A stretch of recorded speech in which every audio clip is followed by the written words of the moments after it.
et donc une conférence sur la croissance supramentale. J'insisterai peut-être un petit peu pour que les gens s'informent, ceux qui n'ont jamais participé au programme Maître Contrôleur.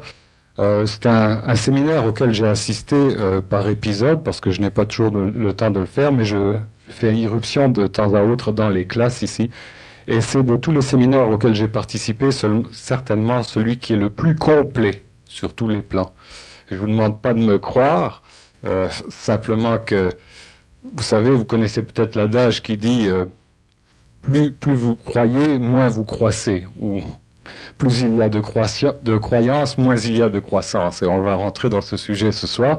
Mais je vous demanderai de vous informer aussi auprès de Mario Gosselin pour tout ce qui touche aux séminaires, aux sessions d'alchimie, aux ateliers de Gematria également. Toute information que vous avez besoin. Donc à la pause, ce sera Mario Gosselin qui est assis à la table là.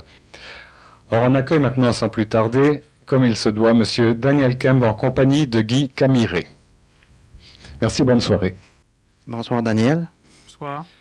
Bonsoir à vous tous et bienvenue à cette conférence sur la croissance, l'évolution de la conscience supramentale. Hein? Oui, c'est un bon synonyme de la croissance supramentale. OK. La conscience supramentale par elle-même, donc disons ce qu'on en connaît, c'est qu'on sait que c'est une conscience... On n'en connaît rien. Pas grand-chose, hein, ou rien. C'est quand même une conscience qui est hors temps, je veux dire. Donc, quand elle se manifeste dans l'homme, Daniel, elle est sujet aux lois de l'homme, mais est-ce qu'on peut en évaluer les étapes, disons? Disons premièrement qu'en ce qui concerne la croissance supramentale ou l'énergie supramentale dans l'homme, la majorité des personnes qui ont eu vent du mot supramental ou mental supérieur dans l'ancienne étymologie ésotérique ne connaissent vaguement qu'une interpolation de la conscience astrale. C'est-à-dire qu'ils ont un concept plus ou moins défini de ce que devrait être cette conscience supramentale, mais en réalité, ils ne connaissent absolument rien de l'état même de la conscience supramentale. Nous allons aborder ce sujet ce soir d'une façon plus ou moins supramentale, c'est-à-dire que nous allons essayer de décortiquer tout autour de cette croissance supramentale les états qui tendent à imiter la croissance supramentale, mais qui amènent l'homme dans une croissance astrale, donc dans un assujettissement complémentaire de ce qu'ils ont déjà à vivre comme assujettissement. C'est-à-dire que l'homme est déjà l'esclave de formes conceptuelles d'évolution, et plus l'homme se rapproche de cette idée de conscience supramentale, plus l'homme s'esclavagie, disons, plus l'homme va s'écraser sous le poids de son astral, de ses concepts astrales, et plus l'homme va s'éloigner de cette croissance ou conscience supramentale. Tu veux-tu dire qu'il va jusqu'à alourdir sa vie si en plus il ajoute cette mémorisation en plus de celle qu'il y a déjà? Bon. Alors, à partir de cette conférence ce soir, nous allons aborder la majorité des autres sujets des conférences prochaines d'une façon plus supramentale que ce que nous avons fait.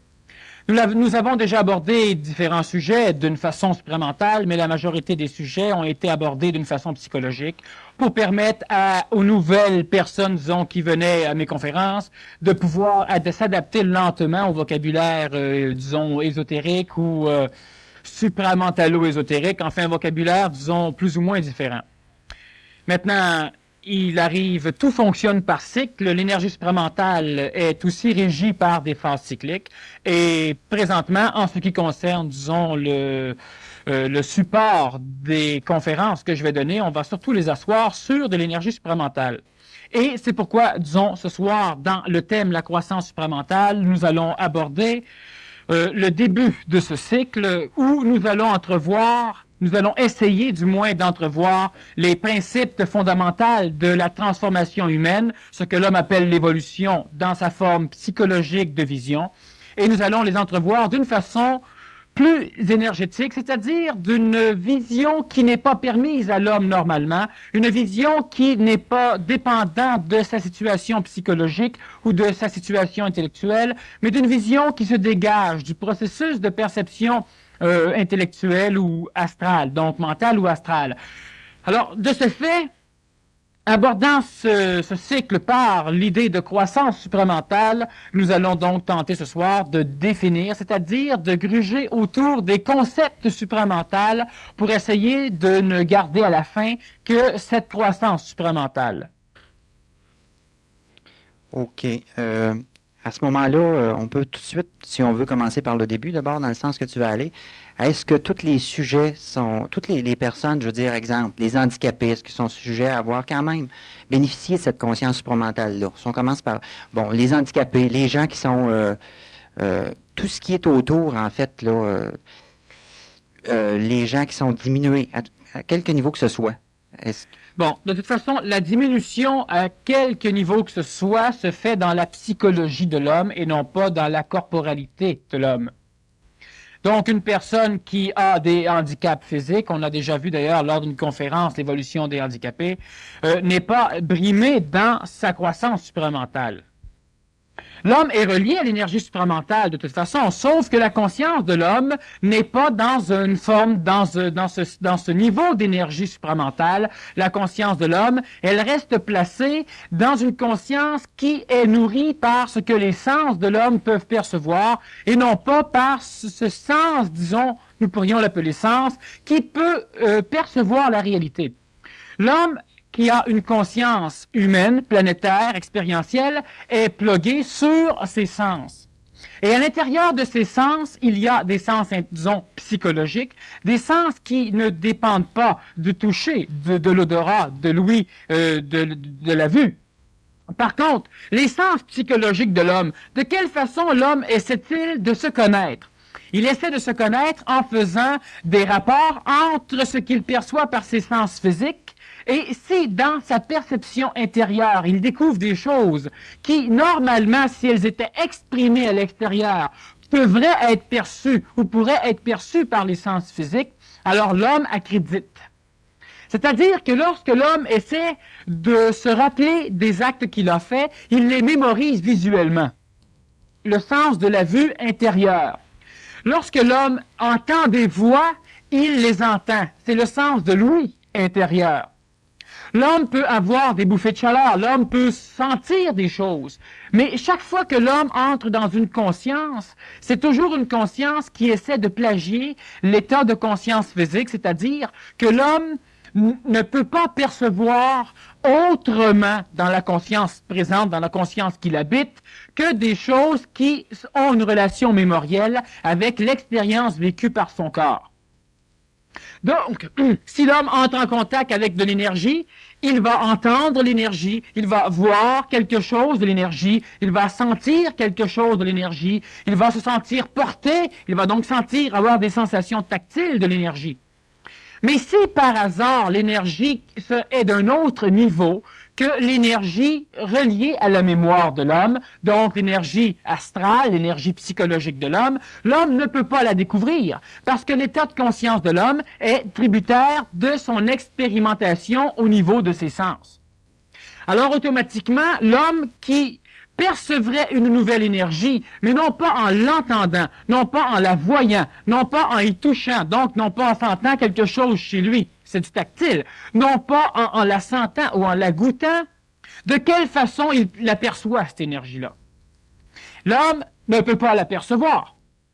Pourquoi? Parce que la conscience qui essaie de percevoir un autre état de conscience est une conscience astrale, une conscience psychologique, qui met dehors, qui se refuse de découvrir autrement que par les sens mémoriels, donc les sens expérimentés, une nouvelle forme de conscience. Donc l'homme, comme il est présentement, est le plus grand révisionnaire de l'énergie supramentale, c'est le plus grand anti-énergie supramentale, c'est le plus grand anti-croissance réelle de l'homme, mais c'est le plus pro-involution de l'homme, c'est le plus pro-révisionnaire de l'évolution, c'est-à-dire qu'on ne laisse pas l'évolution manipuler l'homme comme l'évolution aimerait manipuler l'homme. On revise continuellement ce que l'évolution veut faire chez l'homme pour adapter ce qu'elle veut faire à ce que l'homme veut qu'elle fasse pour pouvoir amener l'homme où l'homme veut aller et non pas où l'homme doit aller. Et la croissance supramentale chez l'homme, c'est lorsque l'homme meurt de plus en plus, meurt à petit feu, disons, pour cesser de désirer aller quelque part, mais pour se laisser aller quelque part.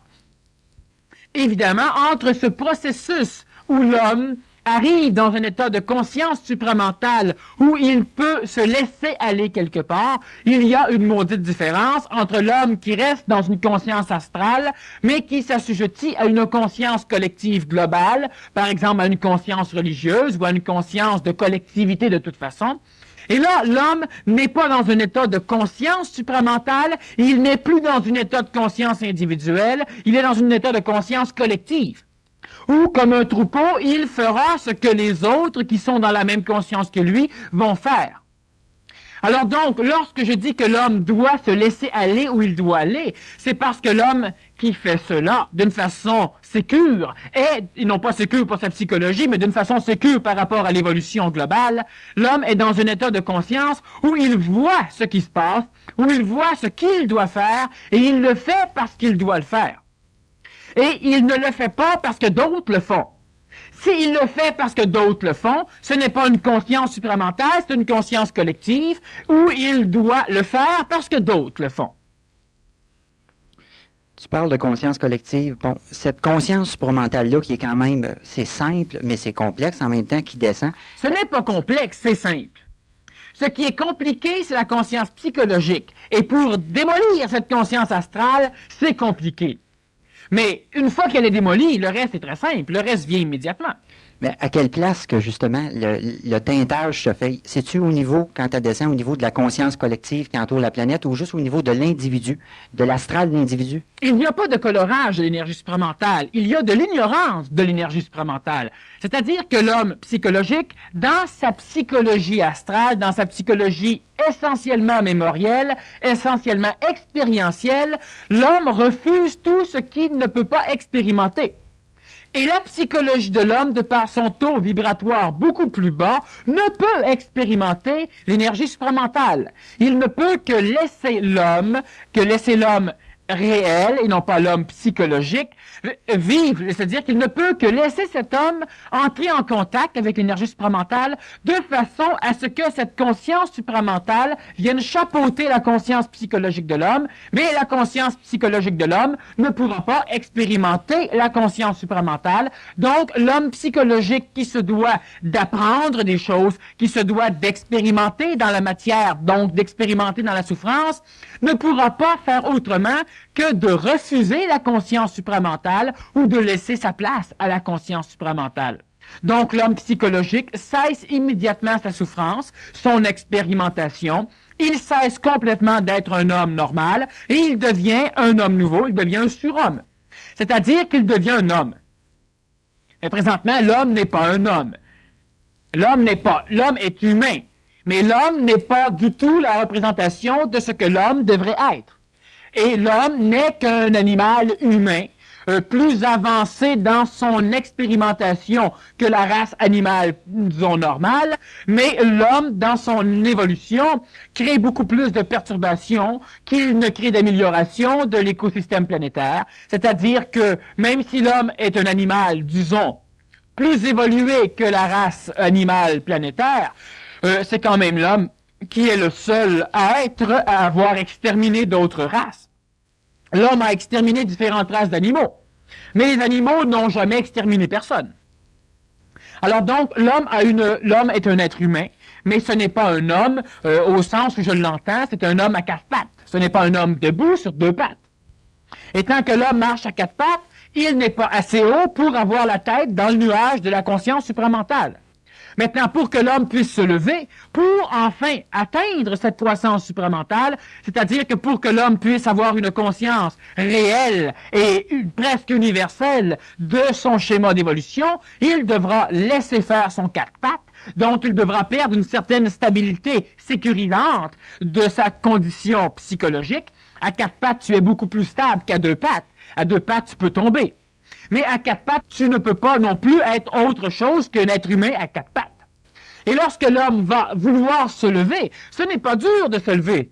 Mais remarque bien que lorsque tu as un sac à dos plein de, disons, de 80 livres de matériel inutile sur le dos, quand tu es à 4 pattes, c'est pesant de te le mettre debout.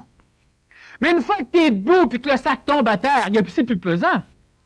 Tu ne peux pas tomber. Mais le maudit problème de l'homme, c'est qu'il entrevoit la conscience supramentale à partir de sa vision psychologique. Donc, l'homme s'imagine que tous les problèmes qu'il connaît présentement seront les mêmes problèmes qu'il devra affronter une fois qu'il aura une conscience supramentale. Et c'est tout à fait faux. L'homme a des problèmes à affronter parce qu'il ne voit rien. Et ne voyant rien, il ne peut voir dans ce rien que ce qu'il a expérimenté, donc que ce qu'il a dans sa mémoire. Et cette mémoire est sa sécurité, mais c'est aussi ce qui l'empêche de se redresser. L'homme ne veut pas se lever parce qu'une fois qu'il sera debout, il perdra sa mémoire. Et le sac qui n'est pas attaché sur lui devra tomber. Et là, il se dit, mais une fois que j'aurai plus de mémoire, je vais devoir, si ça ne marche pas, recommencer à expérimenter pour retrouver ses mémoires. Mais l'homme renaît sur la planète Terre sans se rappeler de ses vies antérieures, de ce maudit sac à dos qui est tombé à un moment donné. Parce que le sac à dos n'est pas tombé parce que l'homme s'est dressé. Le sac à dos a tué l'homme, il a écrasé l'homme. Et l'homme est mort. L'homme est mort physiquement, l'homme est mort psychologiquement, l'homme est mort vitalement, l'homme est mort mentalement. Parce que le sac, le bagage mémoriel l'a écrasé, il l'a tué. C'est son karma de mourir. Et c'est pesant du karma mémoriel. Mais lorsque l'homme va décider d'arrêter d'être un être rampant devant les créatures qu'il a créées lui-même, devant le Dieu dans le ciel, devant tous les concepts philosophiques ou religieux de Dieu, lorsque l'homme va décider de se mettre debout et de devenir un Dieu, il aura la tête dans le nuage supramental, c'est-à-dire qu'il n'aura pas juste redressé la tête en restant à quatre pattes pour avoir la tête dans le nuage spirituel. Et lorsque l'homme sera debout, il perdra sa mémoire, il perdra le besoin de l'expérimentation, il perdra sa sécurité, mais il perdra aussi son insécurité. Il perdra la vie, mais il perdra aussi la mort. L'homme qui sera dans un état de conscience supramentale, ce sera un homme nouveau, un homme qui n'aura plus besoin de mourir, pour devoir se débarrasser de sa mémoire. L'homme ne meurt pas parce que c'est plaisant aux énergies planétaires de faire mourir l'homme. L'homme meurt parce que l'homme agit de façon à être mortel. C'est-à-dire que l'homme cumule suffisamment de bagages mémoriels sur son dos qu'à un moment donné, ce bagage doit disparaître. Sinon, cela freinerait l'évolution de l'homme. Donc, ce bagage écrase l'homme et l'homme meurt. On appelle ça le karma. On dit donc que l'homme est mortel. Et lorsque l'homme n'a plus ce bagage, l'homme n'a plus besoin de mourir pour se libérer de sa mémoire. Et l'homme meurt pour se libérer de sa mémoire, et c'est donc pour cela que l'homme a peur de la mort. Parce que l'homme, il s'identifie, l'homme sait qu'il vit parce qu'il sait qu'il a vécu. Donc, plus l'homme a de mémoire dans lui, plus l'homme a accumulé d'expérience, plus l'homme sait qu'il vit. Et l'homme a peur de la mort parce qu'en mourant, l'homme perd ses mémoires. Donc, l'homme ne sait plus qu'il vit. Alors, de cette façon, l'homme est mortel. C'est-à-dire qu'il perd l'identification de sa vie. L'homme ne sait plus qui il est. D'ailleurs, l'homme ne sait pas plus qui il est. L'homme ne sait qu'il a été, mais il ne sait pas qui il est, parce qu'il a besoin de ses mémoires. Et lorsque l'homme n'aura plus ses mémoires, lorsque l'homme sera debout, il sera donc un homme réellement, et non pas un être humain à quatre pattes, un animal humain. Lorsque l'homme sera debout, l'homme n'aura plus besoin d'expérimenter la matière, et l'homme se libérera. L'homme à quatre pattes se plaît de dire « Ah, nous sommes tous des dieux ». Mais Dieu n'a pas peur comme l'homme a peur. Dieu n'est pas insécure comme l'homme est insécure. Nous ne sommes pas des dieux, nous sommes des reliques de Dieu. Nous sommes des idoles de Dieu. Nous sommes des statuettes représentant Dieu. Mais nous ne sommes pas Dieu. Et ça dépend de l'homme. Si l'homme veut se lever debout, l'homme deviendra ce qu'il présentement conceptualise comme étant Dieu. Et il se rendra compte que c'est lui, Dieu. Comme tu dis, l'homme, c'est sûr qu'on a l'impression qu'il est soudé après nous autres, ce sac à dos-là, mais comme tu nous dis, il n'est même pas attaché, en fait. Tu te lèves il est soudé par la gravité, par l'attraction. Et quand tu te lèves, il tombe. Donc, c'est quoi les étapes pour se lever? Voilà.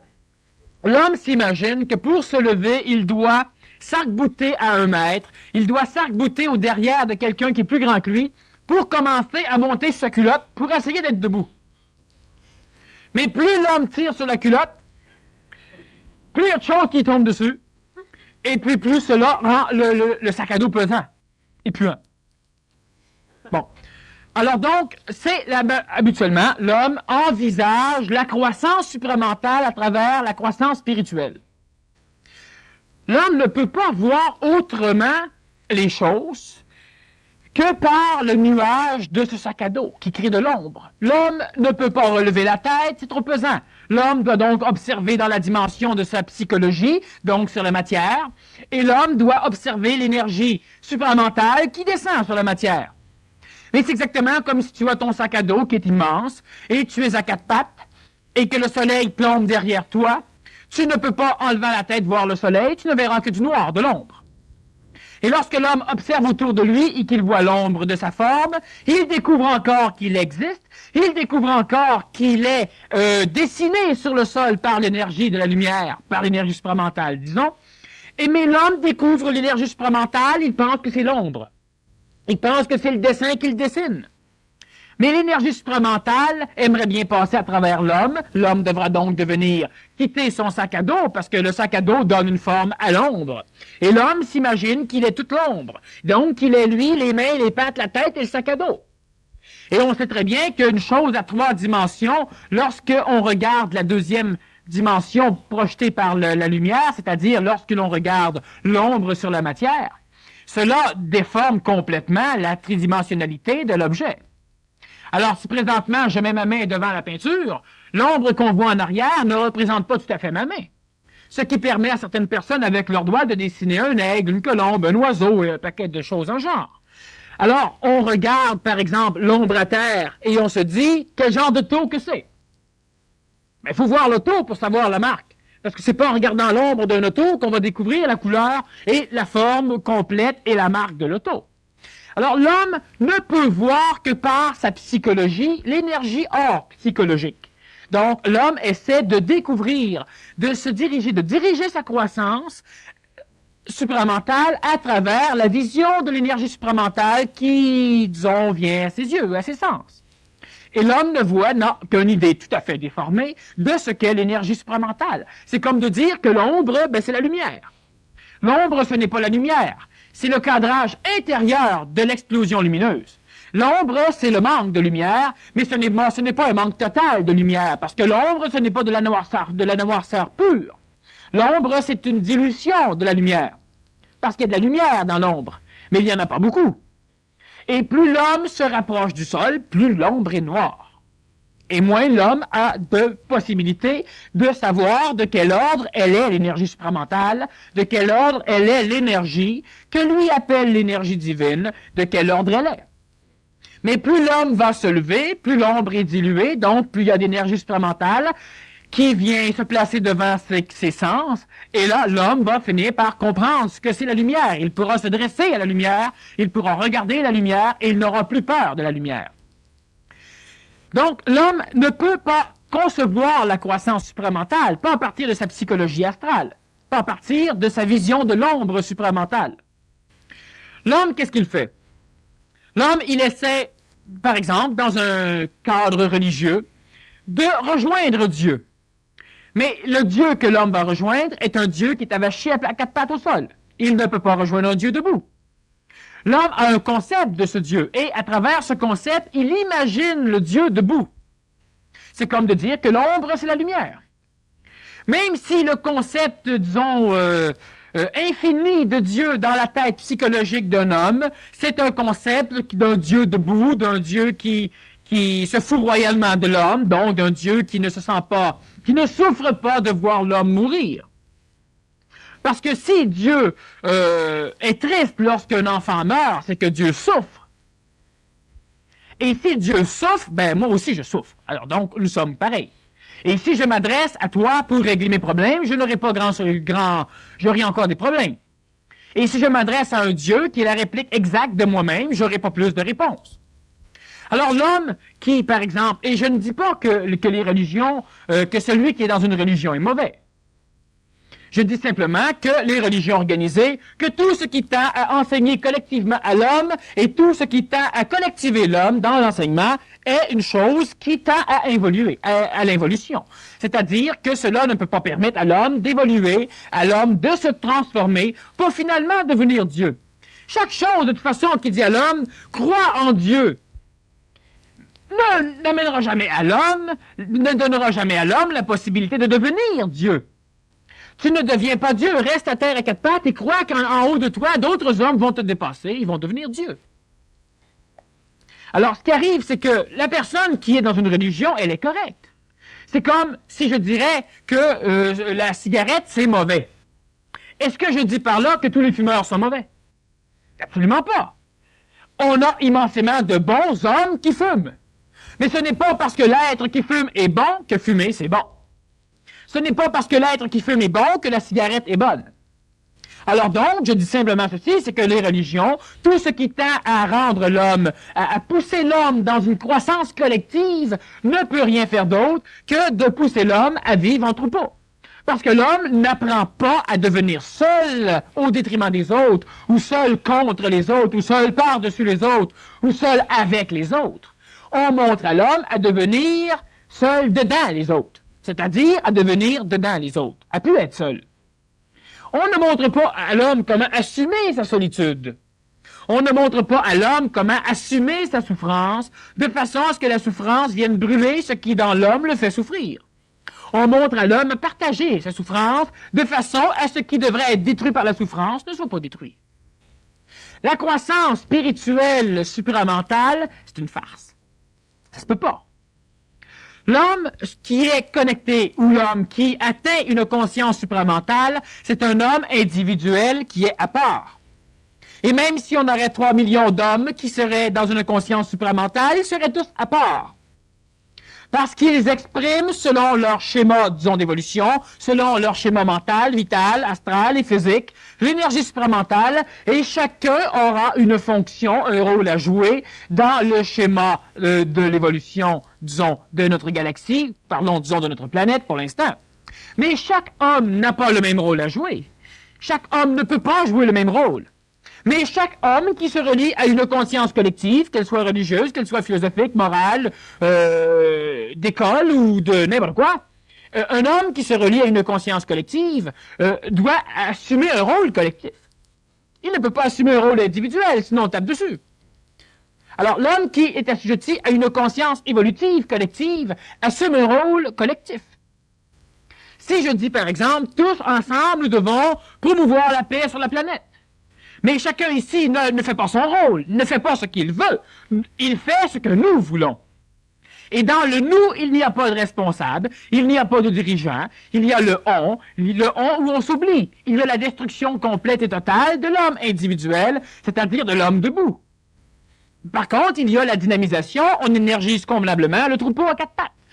Alors, on a fait quelque chose ou on a fait telle chose. On a fait erreur. Et plus le on est immense, plus l'erreur a été commise par des personnes. Alors, si je suis tout seul, on a fait telle erreur, je mange un coup.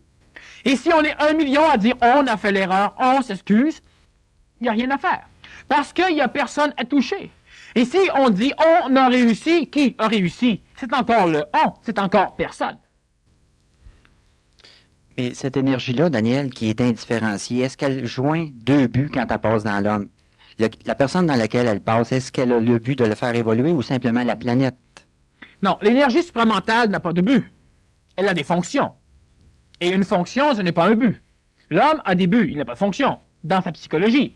En réalité, l'homme a des fonctions importantes sur la planète, mais l'homme a des buts autres que ses fonctions. Et c'est normal, parce que l'homme, voyant l'ombre au sol, tient à communiquer l'ombre partout. Il tient aussi à se placer en dessous de structures qui vont donner encore plus d'ombre. Parce que l'homme recherche l'ombre, qu'il appelle l'énergie supramentale. Et l'homme, plus il va, plus il se coupe. D'ailleurs, en se coupant, plus il se coupe, et d'ailleurs, il invente aussi des extraterrestres, des ovnis, de ce genre de choses, qui tend à se couper le monde. Alors donc, l'homme qui tend à évoluer dans une croissance supramentale, qui va tendre premièrement à essayer de connaître l'énergie supramentale, à essayer d'expérimenter l'énergie supramentale, donc à essayer par différents moyens collectifs, des moyens qui ont déjà été prouvés dans l'Antiquité par d'autres. Hein? Moi, lorsque je vais quelque part, je ne demande pas si d'autres sont passés avant moi et si ça a marché. Je ne veux pas savoir si tel genre de cours, ou tel genre de philosophie, ou tel genre de médicament a été bon pour d'autres, au niveau de ma croissance évolutive. Je vais le savoir pour moi. Là, l'homme qui essaie de suivre le chemin collectif, c'est-à-dire, par exemple, je vais convertir. Alors, si on vient me convertir et que j'embarque dans un truc collectif. Et si je vais cogner à la porte et je demande combien avez-vous de disciples? C'est que je recherche une collectivité. Je recherche quelque chose qui pourrait accréditer mon manque de possibilités pour pouvoir me dire, bon, ben s'il y a tant de monde qui sont là, c'est que ça doit être bon. Ou s'il y a un tel qui est là, ça doit être bon. Parce que l'homme, présentement, l'homme dans le domaine, dans sa phase astrale d'évolution, dans sa phase psychologique, n'arrive pas à percevoir clairement, il ne voit que des ombres.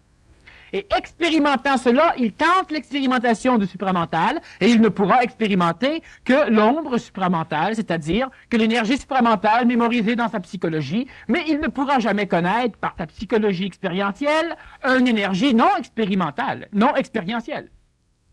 Donc, l'homme qui, par exemple, veut cheminer, qu'est-ce qu'il doit faire? L'expérimentation supramentale, disons, chez l'homme, ne se fait pas à partir des bons désirs, de la bonne volonté, du bon vouloir de l'homme. Elle se fait ou elle ne se fait pas. Par contre, dans le cheminement de l'homme, dans le processus, disons, d'affermissement de la conscience astrale chez l'homme, l'homme joue un grand rôle. Premièrement, l'homme a peur. On le sait. Deuxièmement, l'homme a des concepts. On le sait. Troisièmement, l'homme a une foi. Et ces mécanismes dynamisent d'une façon exemplaire les forces qui vont tendre à bouger, à empêcher l'homme de pouvoir se redresser. C'est-à-dire que c'est exactement comme si le moindrement que l'énergie supramentale tend à descendre, donc le soleil va se coucher, l'homme entre ses doigts dans le sol, l'homme se vire et l'homme garde toujours le dos à l'énergie supramentale. C'est-à-dire que, d'ailleurs nous appelons ça une évolution lunaire, où l'homme tend à toujours absorber l'ombre du soleil, l'ombre de l'énergie supramentale, au lieu de se tourner face à face avec le soleil et donc de vivre une évolution solaire ou une évolution, disons, supramentale éclairée. Et lorsque l'homme, dans la conscience collective, recherche une croissance supramentale, il essaie simplement, parce qu'il est insécure, parce qu'il croit tout simplement, et dans la collectivité, alors si on fait une erreur, l'erreur est répartie sur tout le monde. Et au niveau karmique, cela est vrai. Mais au niveau karmique, cela est aussi vrai. C'est-à-dire que si l'homme bénéficie à un moment donné d'une réussite collective, ben lui a presque rien non plus de la réussite, comme il n'a presque rien non plus de la défaite. Alors l'homme vise. Qu'est-ce que l'homme doit faire pour atteindre la conscience supramentale? Premièrement, l'homme ne doit pas se dissocier de la collectivité animale, c'est-à-dire que l'homme ne doit pas vivre seul dans son coin. Ce n'est pas parce que l'homme va vivre dans le fond de la mer tout seul que l'homme arrive à une conscience supramentale. L'idée collective, ce n'est pas dans la matière. L'homme restera toujours collectif avec la matière, que ce soit avec un homme ou encore avec la planète, ou avec sa nourriture, ou avec l'air qu'il respire, ou avec la lumière qui est la matière. Alors donc, ce n'est pas une séparation dans la collectivité matérielle, mais dans la suite collective des idées psychologiques. Alors donc, l'homme qui présentement suit une vogue supramentale n'est pas dans une croissance supramentale, il est dans une croissance collective. Il est dans un égrégore que nous appelons l'espoir supramental, et à l'intérieur de cela, l'homme suit. L'homme ne va pas voir un conférencier parce que selon lui, ça va. Il va voir un conférencier parce qu'on l'amène. Ou parce qu'il y a beaucoup de monde. Ou parce que dans son espoir supramental, il n'y a que ce conférencier ou celui-ci qui donne des choses qui peuvent nourrir cette illusion de conscience supramentale. L'homme acquiert présentement des connaissances supramentales, mais l'homme n'a pas un savoir supramental, c'est-à-dire que la connaissance, elle doit être acquise par l'expérience, ce n'est pas mauvais. C'est très bon. Pourquoi? Parce que le sac à dos devra finir par devenir suffisamment gluant pour glisser tout seul à côté de l'homme, parce que l'homme n'est pas capable de se redresser.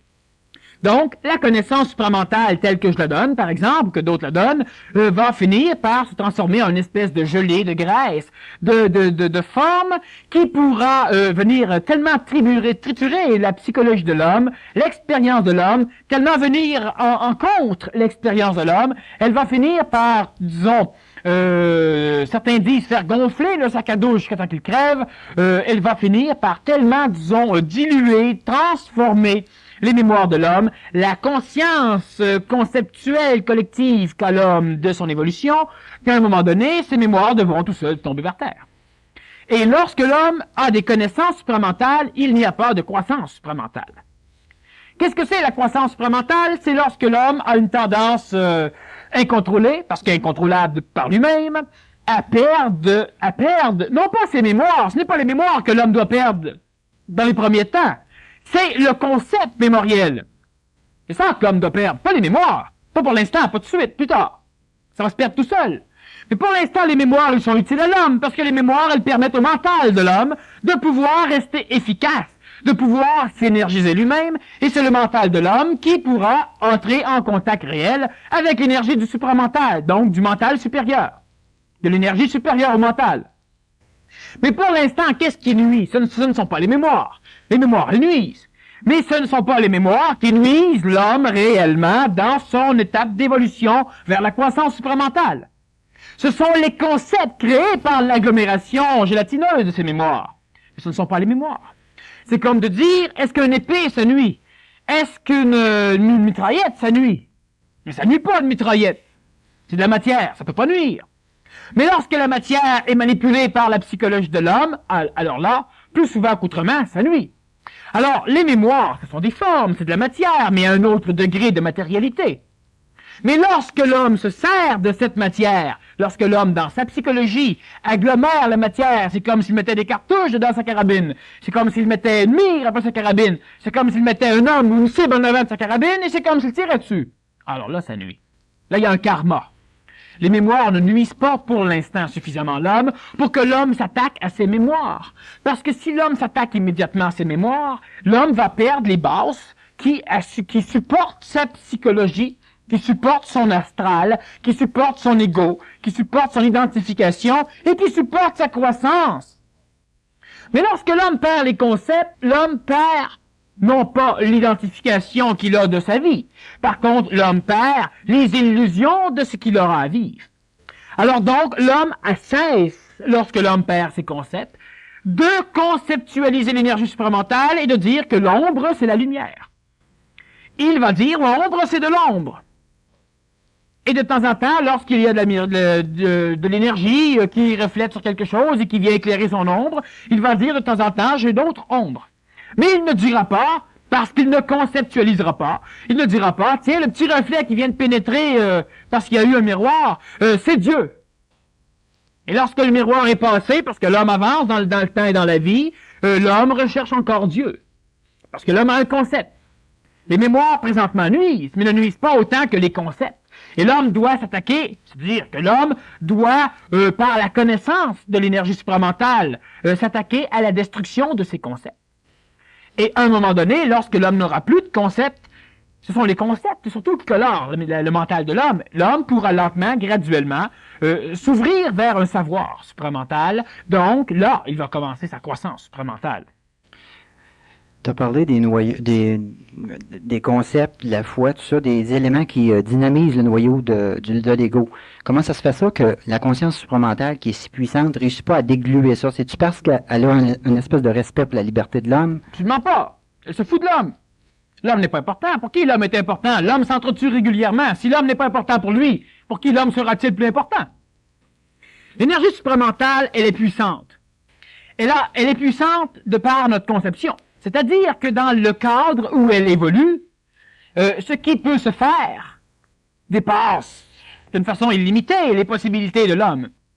Mais lorsque l'énergie supramentale descend dans le plan de l'homme, elle n'est plus chez elle. Et ce n'est plus de l'énergie supramentale. Et automatiquement, elle devient aussi débile que les énergies qui forment l'homme. Parce que l'homme, c'est de l'énergie divine densifiée. Et dans la densification des énergies de l'homme, des énergies divines, il y a perte de possibilités. Parce que l'espace devient restreint, parce que le temps devient restreint, parce que la matérialité tend à apparaître. Donc, c'est exactement comme si nous prenons l'exemple du Nazaréen. Lorsque le Nazaréen a pris le corps de Joshua ben Joseph, automatiquement, il n'avait plus les possibilités permises par un corps, disons, éthérique, un corps supramental. Un corps dégagé de la conscience planétaire. Mais lorsqu'une entité est supérieure, ou lorsqu'une entité, disons que les entités sont habituellement inférieures, lorsqu'une énergie supérieure descend dans le cadre planétaire évolutif de l'homme, lorsqu'une énergie supérieure habite l'homme, elle a l'évolution de l'homme. Elle ne peut pas pousser l'homme contre les lois même qui régissent le temps et l'espace de notre galaxie, disons, expérientielle, évoluer et devenir meilleur. L'homme ne peut pas devenir un surhomme parce qu'il s'imagine, après avoir vu le film Superman, que s'il s'habille avec une cape de telle couleur et qu'il plonge du haut d'un building, il y a des corps qui vont le tenir. Si l'homme s'imagine cela, l'homme s'écrase. Mais par contre, l'homme peut voler. Mais l'homme, il s'imagine qu'il pourra voler à partir des connaissances psychologiques qu'il a. Donc l'homme s'assujettit à des lois reliées à sa psychologie, et lorsqu'il vole, il s'écrase. Et de par le fait même, il dit, là, le vol de l'homme est impossible sans avion.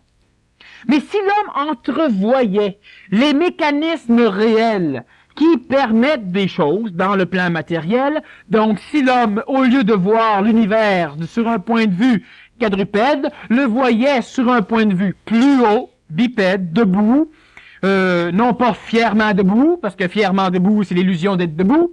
Les singes ont la fierté de se lever debout devant l'homme, mais ils retombent à quatre pattes rapidement. Ils ne peuvent pas marcher longtemps debout. Ils ont la fierté d'être debout. Mais l'homme ne doit pas être fier d'être debout, il doit être debout. Alors donc, l'homme, lorsqu'il se lève debout, il a un autre point de vue. Et là, il pourra voir d'autres mécanismes qu'il ne connaissait pas. Exactement comme les premiers qui ont pensé, parce que leur vision n'était pas quadrupède, mais elle était rampante, ils ont pensé que l'oiseau volait parce qu'il avait des plumes. Alors ils se sont collés des plumes partout sur le corps et ils ont plongé vers la mort. Et de par cette vision, on a dit, l'homme ne peut pas voler. Parce que si l'homme aurait pu voler, l'homme serait venu au monde avec des plumes. Mais ce n'était pas la plume qui faisait voler l'oiseau. Alors, à un moment donné, l'homme a commencé à ouvrir d'autres choses et l'homme a commencé à se dégager du sol. Il a vu mieux. Et il a vu que l'oiseau avait des ailes. Mais ce n'était pas un point de vue global, c'était un point de vue animal, humain. Et l'homme s'est placé des ailes et il s'est écrasé encore. Et à un moment donné, on a une personne qui a découvert que l'oiseau ramait dans les airs, en plus d'avoir des ailes et de battre des ailes. Et on s'est encore écrasé. Et lentement, pas trop vite, plus l'homme s'éloignait de sa vision du sol terrestre, plus l'homme entrevoyait d'autres mécanismes qui ont toujours été là, qui ont toujours été existants. Et à un moment donné, l'homme a pu faire voler des tonnes de matière dans les airs. Il a même pu les envoyer en orbite, et plus loin. Mais présentement, l'homme entrevoit toutes ces lois à partir d'un cadre restreint. L'homme s'est suffisamment dégagé du sol pour devenir un quadrupède, disons psychologiquement. Et de ce point de vue, l'homme croit maintenant qu'il peut avoir une connaissance et un savoir instantané sur tous les plans régissant son être-té. Ce qui est faux. L'homme l'a déjà cru lorsque l'homme brisait des pierres, l'homme l'a cru lorsque l'homme inventait le feu d'artifice, l'homme l'a cru lorsque l'homme inventait la vapeur, l'homme l'a cru lorsque l'homme inventait la bombe nucléaire, l'homme le croit encore présentement même si l'homme invente d'autres choses. Et à un moment donné, l'homme devra cesser d'inventer. L'homme devra cesser de continuer à essayer d'observer à partir de sa science mathématique pour connaître des choses qui ne sont pas mathématiques. Alors donc, l'énergie supramentale ne veut pas aider l'homme à évoluer. Elle ne veut pas rien aider. Elle ne peut pas aider. Elle est dégagée du désir. Elle est patiente parce qu'elle est hors temps. Une personne qui vit dans le temps ne peut pas être réellement patiente. Elle peut tendre à une patience où le temps aura de moins en moins de densification, c'est-à-dire que le temps pourra passer plus vite ou plus lentement selon son désir.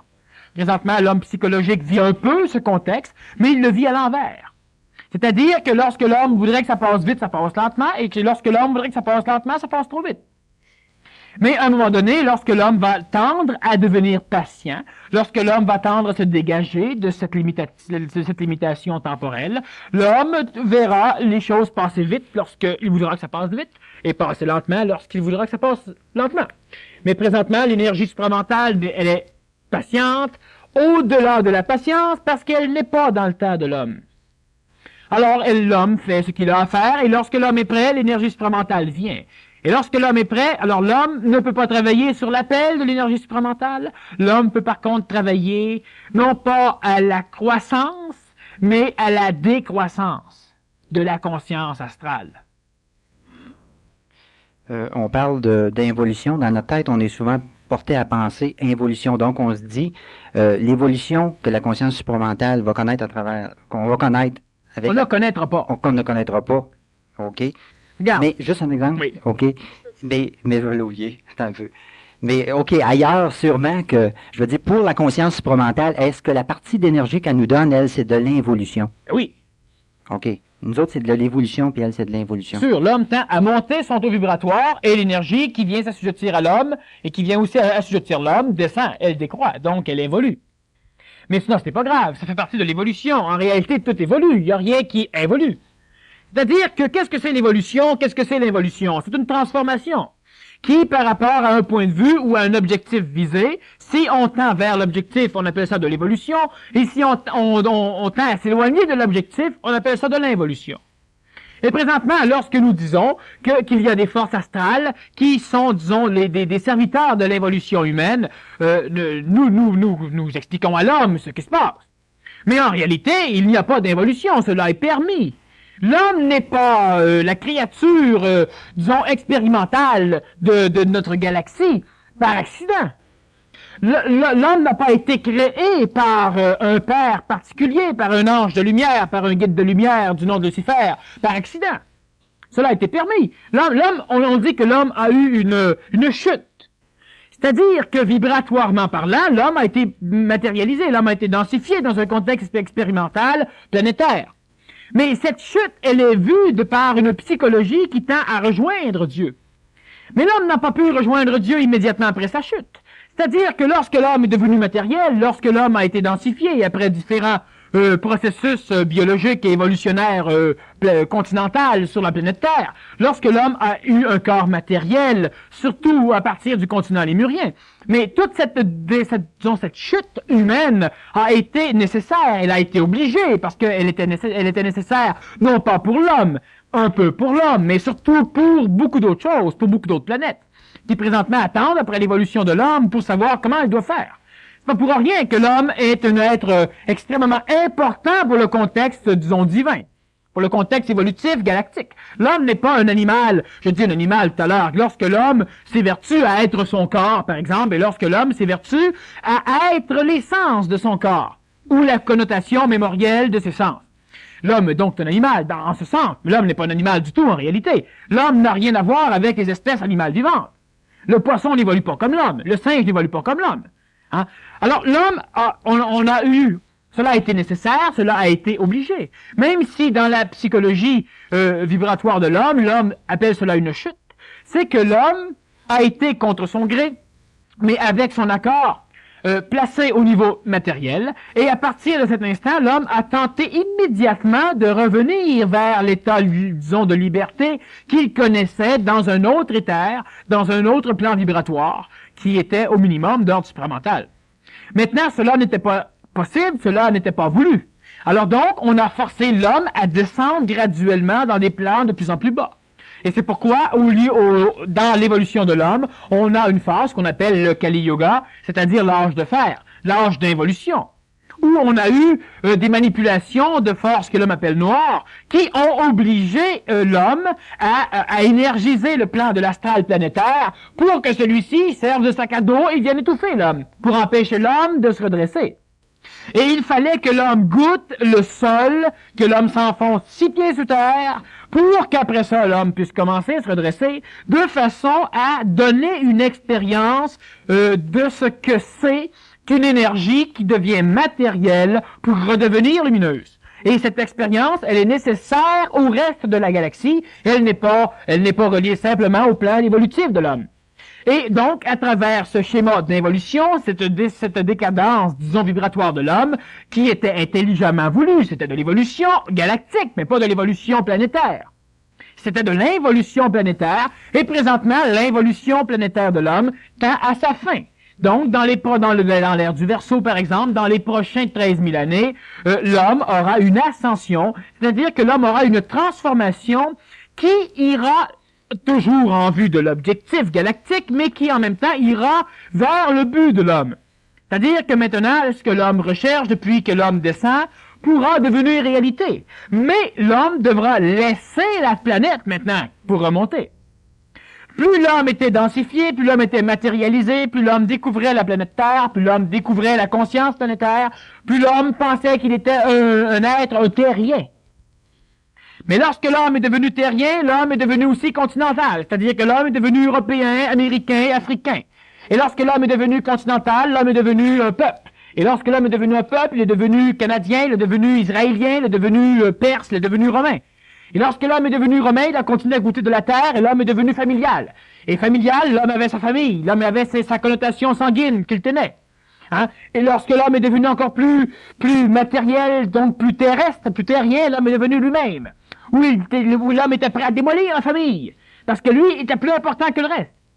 Mais maintenant que tout ce schéma d'involution a été fait, l'homme va commencer non pas à redevenir familial, à redevenir national, peuple, à redevenir continental et à redevenir terrien. Cela va se faire, mais d'une façon extrêmement rapide. Présentement, l'homme n'est presque plus continental. Certains êtres sont continentaux, d'autres nationales. Mais la majorité de l'espèce évoluée, disons, de l'espèce la plus consciente de l'homme presque à deux pattes, qui se trouve, disons, surtout en Amérique, est beaucoup plus planétaire qu'elle n'est continentale, qu'elle est nationale. Et l'homme va passer tout ce qu'il a vécu dans l'évolution d'une façon extrêmement rapide dans l'évolution. Exactement comme on a la densification de l'homme dans une forme très flasque au niveau de l'hyperborée, par exemple. Et lentement, l'homme devient sexué au niveau de la Lémurie, il prend une couleur un peu plus différente, il devient de moins en moins transparent, donc la lumière passe de moins en moins à travers et l'homme voit de plus en plus d'ombre, l'homme devient de plus en plus psychologique. Et toute l'évolution de l'homme, depuis le début de sa vie sur la planète, se retrouve dans l'évolution du fœtus à l'intérieur d'une femme, par exemple. Le fœtus passe par tous les stages de l'involution de l'homme jusqu'à l'apparition de l'homme. Parce que l'on croit que le fœtus n'est pas évolué, c'est-à-dire qu'il ne peut pas vivre dans le monde densifié planétaire. Mais par contre, il peut vivre dans l'eau. Parce que l'homme, à l'époque de l'Atlantide, vivait dans une vapeur d'eau. Et l'homme, à l'époque de la Lémurie, vivait presque dans l'eau. Et lorsque l'homme regarde un fœtus, il dit « yerk ». Mais c'est par sa psychologie. Il le compare à un enfant avec une peau qu'il peut toucher, qu'il peut sentir. Bon, et un enfant vivant, évidemment, avec des cheveux et tout ça.